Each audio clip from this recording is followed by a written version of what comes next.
किसान भाइयों नमस्कार। भाइयों आज गांव बटावली में टिकोला मिल की ओर से कृषि डॉक्टर आए हुए हैं, उनसे बातचीत करेंगे। जैसे कि बहुत बड़ी समस्या आई है 5009 जो वैरायटी है उस पर, तो एक बार मैं कृषि डॉक्टर से बातचीत करा दूं। नमस्कार जी। नमस्कार सर नमस्कार। नमस्कार जी। सर एक बार हमारे किसान भाइयों को एक छोटा सा परिचय करा दो। मैं दिनेश कुमार अग्रहरी, विभागाध्यक्ष गन्ना विकास, टिकोला चीनी मिल से आज आपके गांव में आपके साथ एक बैठक में आए हैं, जिसमें आप सभी लोगों को गन्ने से संबंधित गन्ना प्रजातियों के बारे में, गन्ना में लगने वाली बीमारियां, कीट एवं चीनी मिल द्वारा दी जा रही तमाम सारी सुविधाओं के बारे में चर्चा करेंगे। आपको पेड़ी प्रबंधन के बारे में भी जानकारी देंगे। हमारे बीच में बहुत सारे किसान भाइयों को इस बार गन्ना प्रजातियों के बारे में बहुत सारे कन्फ्यूजन है, जिसको हम लोग बताने का प्रयास करेंगे कि अमुक वैरायटी इस प्रजाति की है। साथ ही जैसा कि आप सभी लोग जानते हैं कि गन्ना प्रजाति CO 0238 काना रोग, रेड रॉट बीमारी से प्रभावित हो गई है, जिसे गन्ने का कैंसर कहा जाता है। इससे संपूर्ण गन्ने का नुकसान हो जाता है। किसान भाइयों को बहुत ही आर्थिक क्षति हुई है, जिसके कारण किसान भाई CO 0238 लगाने के लिए भयभीत हैं। आज उनके सामने सबसे बड़ी समस्या ये हुई है कि कौन सी प्रजाति का चयन करें ताकि CO 0238 के बराबर गन्ने की उपज प्राप्त हो सके, और साथ ही साथ चीनी मिलों को चीनी का पड़ता मिले। चूँकि आप सभी लोग जानते होंगे कि यदि चीनी मिल में चीनी का पड़ता ठीक आता है तो उसी से गन्ने का भुगतान किया जाता है, साथ ही साथ अन्य खर्चे उससे पूरे होते हैं। अभी हमारे गन्ना विभाग और ख़ास तौर पे गन्ना विकास विभाग पूरी तरह से आपके सहयोग के लिए समर्पित है। आपके लिए इस बसंतकालीन गन्ना बुआई के अंतर्गत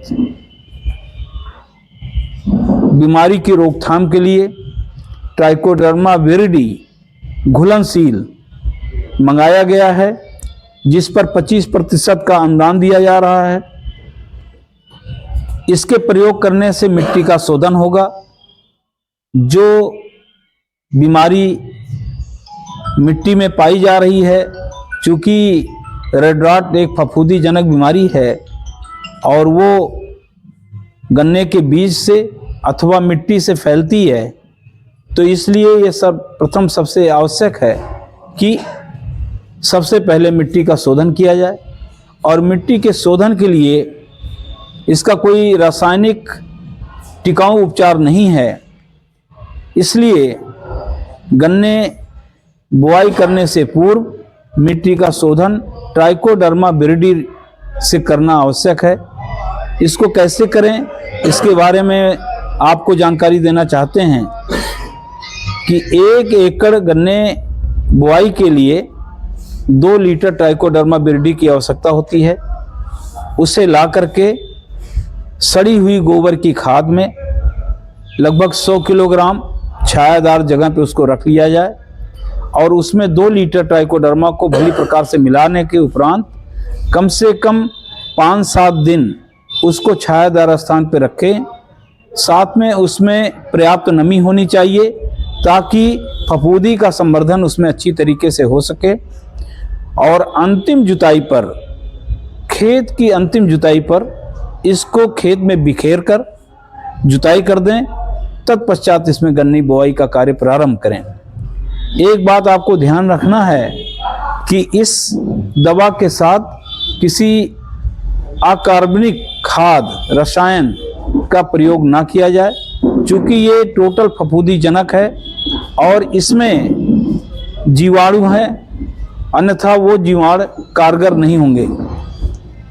मैं किसान भाइयों को इस बात के लिए बताना चाहूँगा कि लोकल मार्केट में बहुत प्रकार की ट्राइकोडर्मा के नाम से बेची जा रही है।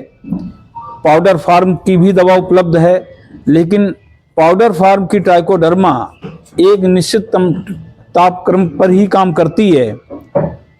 इसलिए हम आप सभी लोगों को ये सुझाव देना चाहते हैं कि ट्राइकोडर्मा घुलनशील का ही प्रयोग किया जाए, जिससे आपके खेत में फफूंदी का पूर्णतया सफाया हो और आपकी फसल बचे।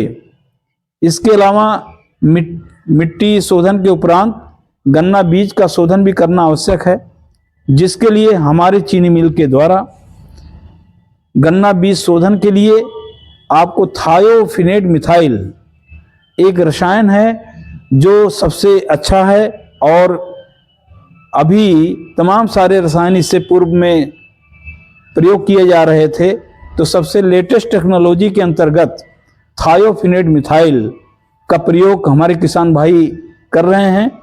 और चीनी मिल ने थायोफिनेट मिथाइल मंगाया है, जिसे 20% छूट पर किसान भाइयों को उपलब्ध कराया जा रहा है। साथ ही 20% छूट पर इमिडाक्लोप्रिड कीड़ों के कंट्रोल के लिए उपलब्ध कराया जा रहा है। आप सभी लोगों से मेरा अनुरोध है कि ये दोनों दवाएं थायोफिनेट मिथाइल और इमिडाक्लोप्रिड 100 लीटर पानी में घोल बना करके 100 ml इमिडाक्लोप्रिड और 100 ग्राम थायोफिनेट मिथाइल भली प्रकार से मिला लें, और गन्ने बुआई करने से पूर्व 2-2 आंख के टुकड़े बनाए जाएं और उन टुकड़ों को न्यूनतम आधा घंटा उस घोल में डिप किया जाए, तत्पश्चात गन्ने की बुआई की जाए। इससे आपको बढ़िया रिजल्ट मिलेगा और आपके खेत में बीज से फैलने वाली फफूंदीजनक बीमारियां का नियंत्रण होगा, चूंकि ये काफ़ी कारगर दवा है। चीनी मिल के द्वारा गन्ने में प्रयोग होने वाली समस्त कीटनाशक रसायन ट्राइकोडर्मा विरिडी, साथ में मिट्टी की उर्वरा शक्ति बढ़ाने के लिए इस बार चीनी मिल ने एक बहुत बड़ा इनिशिएटिव लेते हुए शुगर केन स्पेशल, जो टी स्टेंस कंपनी और भारत की सर्वोत्तम कंपनी के रूप में जानी जाती है बायो के लिए, उस कंपनी के द्वारा गन्ने के उर्वरा शक्ति बढ़ाने के लिए टी स्टेंस शुगर केन स्पेशल उपलब्ध कराया जा रहा है, जिसमें 9 प्रकार के न्यूट्रिएंट एलिमेंट पाए जाते हैं। इससे गन्ना की फसल काफ़ी हरी भरी हो जाती है और मिट्टी की उर्वरा शक्ति बढ़ जाती है। साथ ही चीनी मिल ने दयाल कंपनी का माइक्रोन्यूट्रिएंट और जिंक सल्फेट भी मंगाया है, आप सभी लोगों को उपलब्ध कराया जा रहा है। हमारा ये मानना है और आपसे ये अनुरोध भी है कि गन्ने में लगने वाले कीटनाशक की जो दवाई है वो भी हम आपको उपलब्ध कराएंगे।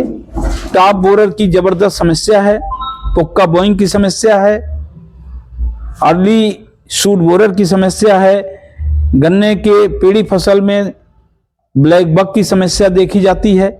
इन तमाम सारे कीड़ों के नियंत्रण के लिए चीनी मिल इस बार गन्ना विकास विभाग आपके लिए समस्त प्रकार की दवाएं उपलब्ध कराने जा रही है, ताकि आपको कच्ची लालच में फंसा करके बरगला करके ये प्राइवेट दुकानदार आपके पैसे का बहुत बड़ा भारी नुकसान कर रहे हैं। आप तमाम सारी नकली दवाओं से बचें।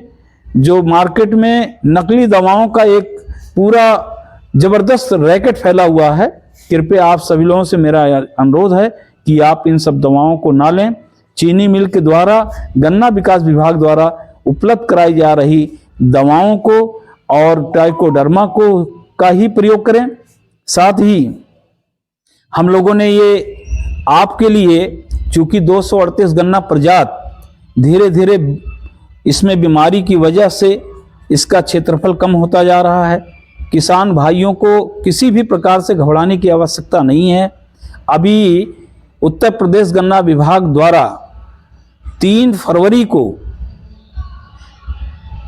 अभी पिछले साल जो प्रजाति निकाली गई है कोसा 18231 और 16202 जो लखनऊ से निकाली गई है, इन दोनों प्रजातियों की ऑनलाइन बुकिंग प्रारंभ करने जा रही है। आप सभी लोगों से मेरा अनुरोध है कि आप अपने मोबाइल के माध्यम से, साइबर कैफे के माध्यम से ऑनलाइन बुकिंग करा लें। एक सट्टे पर 100 बर्ड उपलब्ध कराए जाएंगे और जो कृषक भाई हमारे ऑनलाइन बुकिंग करेंगे उन्हीं को ही इसका लाभ मिल सकेगा। साथ ही चीनी मिल भी आपके लिए तमाम सारी प्रजातियों का बंदोबस्त कर रही है। जो हमारा खादर का क्षेत्र है वहाँ के लिए हमारे पास जल प्लावित एरिया के लिए 18231 118 98014 प्रजाति का प्रबंध किया है। अभी 13231 प्रजाति हम लोग बाह्य क्षेत्र से भी लाने का प्रयास कर रहे हैं ताकि हमारे कृषक भाइयों को बीज की कमी ना होने पाए। साथ ही यहाँ पे हमारे पास बागर क्षेत्र के लिए कुछ प्रजातियां उपलब्ध हैं, जिसमें CO 15023, COL के 14201, कोसा 13235 इत्यादि प्रजातियां आपके लिए उपलब्ध हैं। बाकी नवीन प्रजातियों में 17231, 18231 और लखनऊ की COL के 16202 प्रजातियां भी हम लोग बाहर से ला करके आपको उपलब्ध कराने का प्रयास करेंगे। एक बात कहना चाहूँ, 16 जो है ना, उसमें बहुत बड़ी कमी बताई फुल्लन निकल रही। देखिए, मतलब किसान बोलना नहीं चाहते उसे। ये बिल्कुल आपकी बात सत्य है कि अभी हम लोग करनाल एरिया में गए थे, वहाँ पे एक प्लाट 16202 का देखा है, जो उसमें कहीं कहीं फ्लावरिंग की समस्या देखी गई है। लेकिन हम आपको इस बारे में कहना चाहते हैं कि ये जो कहीं कहीं है, ये जलवायु की वजह से या यहाँ पश्चिमी उत्तर प्रदेश में इन्वायरमेंट की वजह से ये चीज़ें हैं, लेकिन इसका कोई इस तरह का कैरेक्टर नहीं है। ये तो जैसे यूट्यूब पर पढ़ी सारे में फंगस ही बताइए। ये तो देखिए, आज मैं वर्तमान स्थिति में मैं तो इस संबंध में कहना चाहूँगा कि ये प्रजाति बहुत अच्छी प्रजाति है। जैसे शायद आप लोग संज्ञानित होंगे कि जब CO 0238 आई थी तो 10 और 11 में 2010, 11, 12, 13 तक इनमें जलवायु की वजह से, तापक्रम अधिक बढ़ने की वजह से पत्तियों में एक पीली पीली रेड स्ट्रिप बन जाती थी। ऐसा लगता था कि किसी ने उसको जला दिया, लेकिन धीरे धीरे इस क्षेत्र को वो अडॉप्ट कर लिया और सबकी प्रिय वैरायटी वो बन गई है। तो मैं आपसे इस संबंध में कहना चाहूँगा कि किसी भी भ्रामक प्रचार में आप ना जाएं। 16202 एक अच्छी प्रजाति है, इसकी बुवाई करें। ये जलवायु से प्रभावित है, जो कहीं कहीं फ्लावरिंग देखी गई है, अन्यथा इसमें फ्लावरिंग की कोई इस तरह का कैरेक्टर नहीं है, ना ऐसी कोई समस्या है। तो मैं आपसे अनुरोध करना चाहूँगा कि 238 वैरायटी जाने की वजह से अगर उसकी कोई दूसरी प्रजाति भरपाई कर सकती है तो उसमें CO 0118, COL के 16202 या COS 98231 गन्ना आप लगाइए। और चीनी की प्रथा के दृष्टिकोण से, उपज की प्रथा के दृष्टिकोण से आपकी CO 15023 भी एक सर्वोत्तम प्रजाति है। ध्यान इसमें यही रखना है कि इसमें बुआई के समय यूरिया का प्रयोग ना करें, क्योंकि इसमें लॉजिंग होने की वजह से कुछ नुकसान वाइल्ड एनिमल के द्वारा होता है और कहीं कहीं इसमें रूट बोरर, सूट बोरर की भी समस्या पाई जाती है। तो आप सभी लोगों से मेरा ये कहना है कि बताए गए सुझावों को दृष्टिगत रखते हुए आप सभी लोग अपने गन्ना फसल की अधिकतम क्षेत्रफल में बुआई करें। बसंतकालीन सर्वोत्तम समय है। इस समय गन्ना बुआई के लिए एक उपयुक्त टेम्परेचर आ गया है। इसलिए आप सभी लोगों से बारंबार मेरा अनुरोध है कि आप सभी लोग अपने अधिकतम क्षेत्रफल में गन्ने की बुआई करें। चीनी मिल हर प्रत्येक 8वें दिन आपके गन्ने का भुगतान कर रही है। इसलिए किसानों में गन्ना भुगतान को लेकर के किसी भी प्रकार की समस्या नहीं है। बहुत बहुत धन्यवाद। सर जैसे 5009 है, सामान 5009 गन्ना प्रजाति भी संतुष्ट है। आप लगाना चाहें तो उसको लगा सकते हैं। उसमें कहीं किसी प्रकार से कोई आपत्ति चीनी मिल को नहीं है। ईसा कथी तो 5009 बताता है, 5011 बताता है, उसकी पहचान तो कुछ देखिए, मैं आप सभी लोगों को इस बात के लिए संज्ञानित करना चाहूंगा